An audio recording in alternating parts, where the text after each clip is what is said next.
Al-Fatihah. Bismillahirrahmanirrahim. Ar-Rahmanirrahim. Surah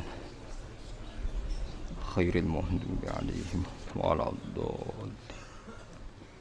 Terus niki napa niati nggih dawuhe Mu'adz bin Jabal niku ta'alu bina nu'min sa'atan. Terus Mu'adz bin Jabal teng riwayat Bukhari sering dawuh, ayo rene moro aku, ayo do iman bareng-bareng.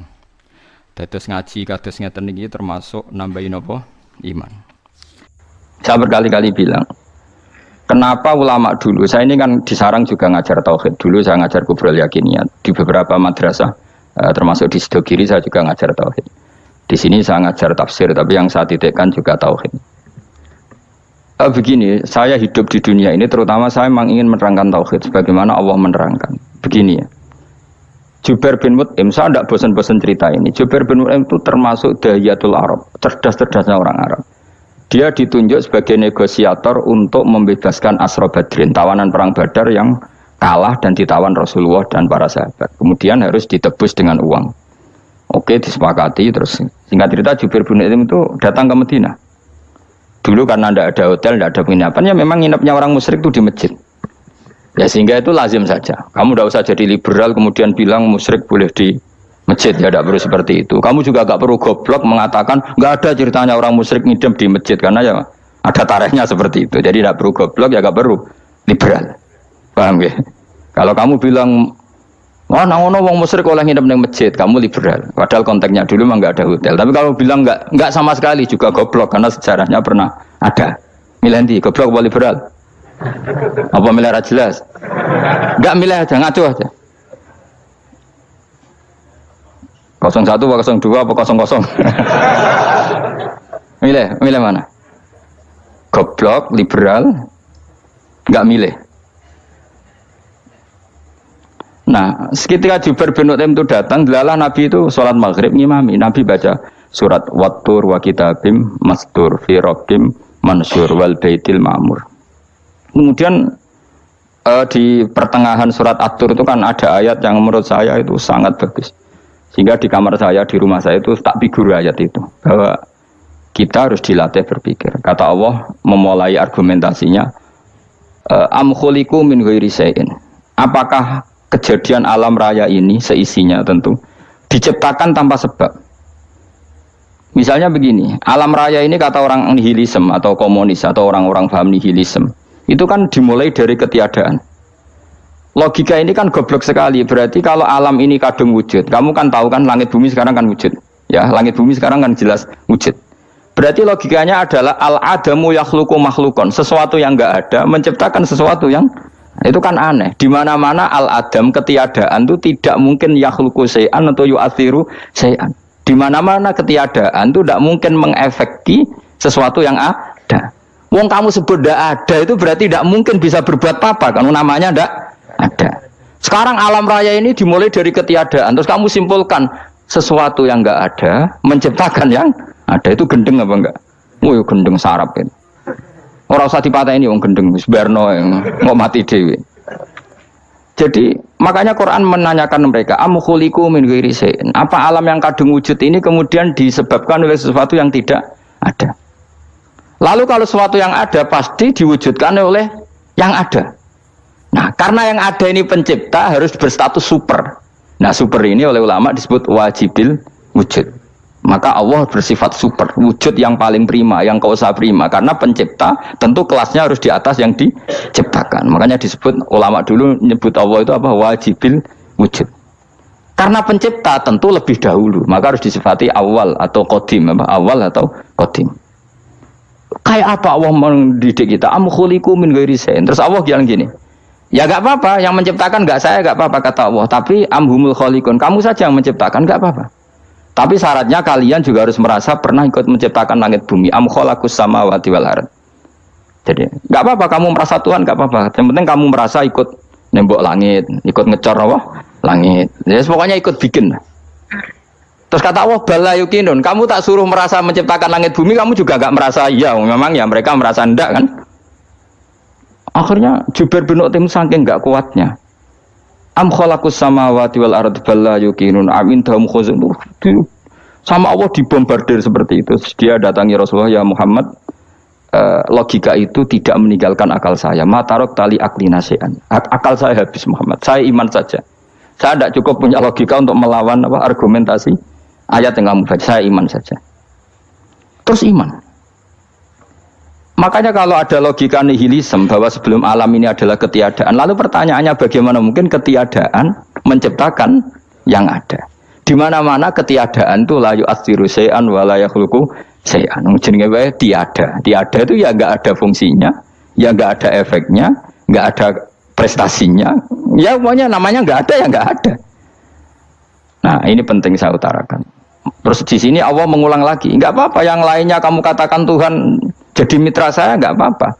Tapi tolong kata Allah, aruni madza khalaqu minal ardi, tunjukkan ke kami prestasi dia ikut bikin bumi. Kita tahu misalnya Yesus, Isa lahir di bumi. Bumi sama Yesus dulu mana? Dulu bumi, dia lahirnya di bumi. Lalu dia melata di bumi, jalan-jalan. Kemudian dia mengatakan ini bumi Tuhannya saya. Dari bumi kok enak, disik aku je. Tua aku je, bodoh-bodoh pangeran aku dong. Lebih apa? Tua. Jadi Allah itu gampang sekali. Nah sekarang orang iman itu kuwajo semua. Makanya ndak wali-wali. Imane mbek Allah taklid, jaluke aneh-aneh, njuk bojo ayu, sugih, jabatan. Bela Allah secara hujah aja enggak pernah, sudah minta. Makanya ini kita ini hidup di zaman yang saraf massal. Lho kula nu njaluk pangeran akeh-akeh kuwi isin, coba kamu bela Tuhan tuh pernah bela apa? Bela Tuhan tuh gampang dengan argumentasi al-hujjah yang supaya agama ini tamkin fil ard, benar-benar mapan dalam logika. Yaitu tadi di mana-mana yang namanya sebab itu amrun wujudiyun, di mana-mana sebab itu sesuatunya harus wujud. Paling tidak kita sudah menolak nihilisme. Apa? Nah, nihilisme. Lah wujud karena wujud awal harus berstatus prima. Lah prima itu dalam bahasa ulama disebut wajibil wujud. Makanya ulama dulu ngelatih kita itu pertama Allah itu siapa? Zat sing wajibil wujud. Itu satu filosofi yang luar biasa. Nah, kemudian setelah itu ada setan-setan kecil yang nganggur, yang iseng. Nah itu nggak usah kamu perhatikan. Tinggal delok TV, ngopi, terus tinggal nyate kelata. Engko setan pingsan dhewe. Syukur-syukur stres dhewe. Dugaan saya setan saya wis pingsan, kurang gizi. Karena memang setelah itu setan goda gini. Lalu sebelum Allah jangan-jangan ada wujud yang lain. Lalu Allah sendiri awal mulanya gimana? Kata Nabi, jika ada pertanyaan seperti itu kamu harus berhenti. Tinggal delok TV atau tinggal penting aja delok dangdutan. Ya kalau kepeksa ora apa-apa, kelasem ae. Saya tidak menghalalkan tapi kan sudah kamu lakukan. Karena itu lebih baik ketimbang pertanyaan filsafat. Banyak orang yang dulu sholat ketika sekolah filsafat tidak sholat. Alasannya sampai menemukan jati diri itu Tuhan. Dan itu bahaya sekali karena Nabi berkali-kali bilang kamu jangan mikir tentang Allah pasti rusak. Orang kok mungkin rusak dari Nabi pasti rusak. Nah cara menghentikan gimana? Karena setan ini makhluk, akal-akalannya gampang.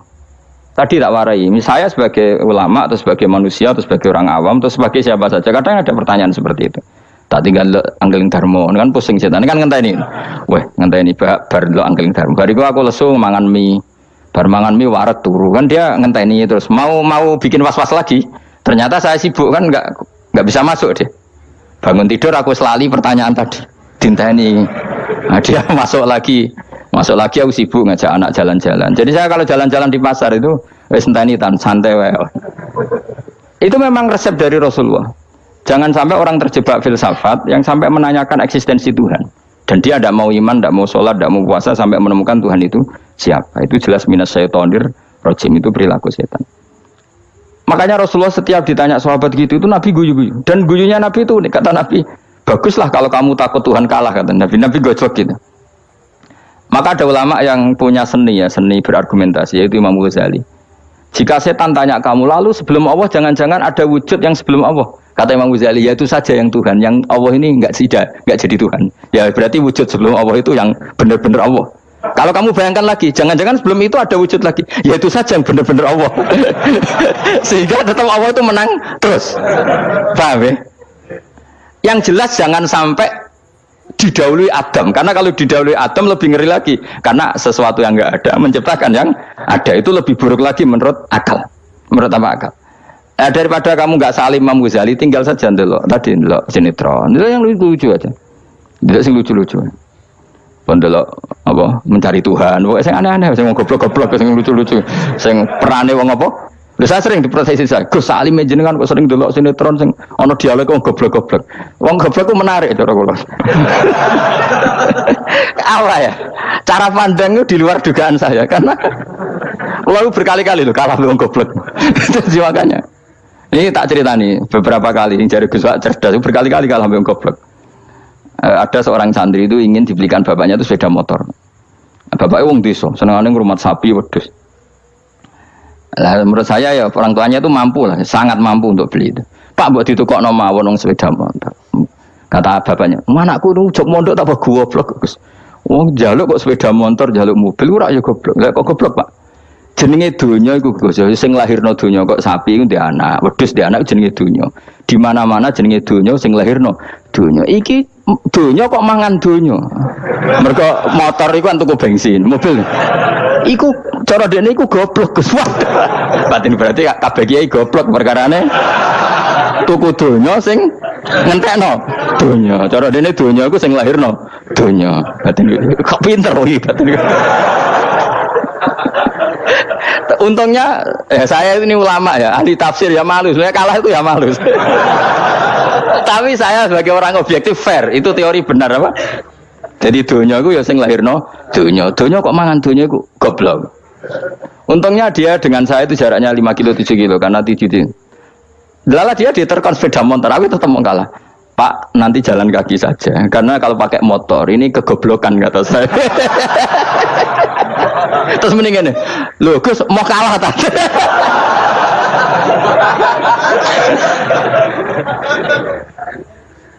Wah kacau. Singkat cerita dia bersikeras, nggak mau beliin sepeda motor anaknya karena di mana-mana dunia gue sing lahir no dunia, nggak boleh dunia kok mangan. Ini satu kegoblokan yang agak ilmiah tadi.